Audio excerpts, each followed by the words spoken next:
Now we're going to go to Webster. Webster Mfebe, CEO of the South African Federation of Civil Engineering Contractors. So we're going to the other side of the equation. So what would you tell Sabine and the other providers of equipment and project developers what you would like them to be doing to really accelerate the skills transfer so that your members can really build up their ability to participate in the development and maintenance of projects? Thank you, Chair. I think this is an important question. Unfortunately, in South Africa, we have applied our minds very carefully around these issues. You might be aware that we have what we call integrated strategic infrastructure projects in South Africa, 18 of them. SAFCEC, as an industry body representing the civil engineering contracting industry, has participated fully in those initiatives. And I think the critical question that needs to be asked with a view to leveraging skills transfer is who are the critical role players and what should the responsibility of each role player be.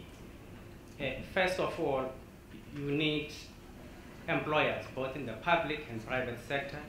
You need the trade unions.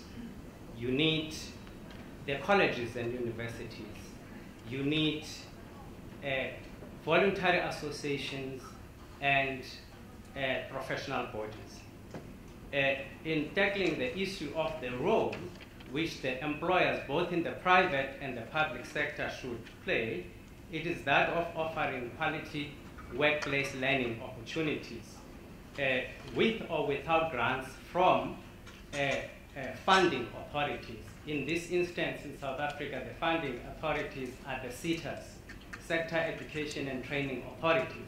But you should be able, as an employer, to do that with or without that grant as a commitment to the area of skills development. Also, the employers need to identify specific areas needing attention, such as scarce skills and critical skills. You need to do that analysis.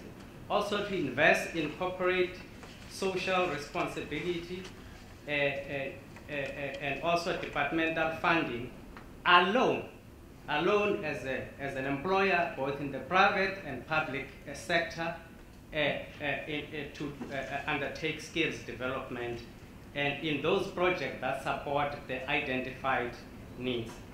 You need to establish partnership with colleges and universities, and this is critical for enrichment of particular programs linked to the identified occupations. And you also offer learning opportunities for lecturers and students. And it becomes important that lecturers both at university and colleges have a syllabus, a curriculum that responds to industry needs.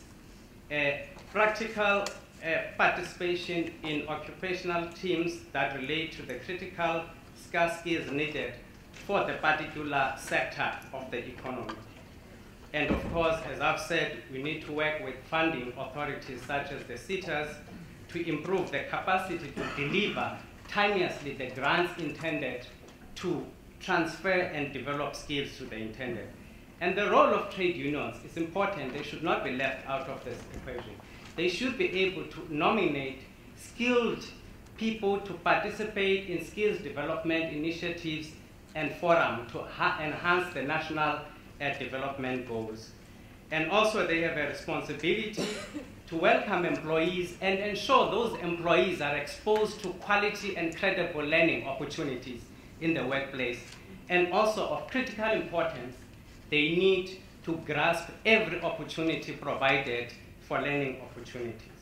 Then coming to the role of colleges and universities, it is important that they embrace the opportunity to contribute directly to the national objectives and identify areas of specific contribution to realize those objectives. And also establish partnership with employers and expand learner and lecturer placement to enhance the the needs of the industry. And also they need to be part and parcel of the occupational teams that look at scarce skills and critical skills, and they should not be left out of the equation.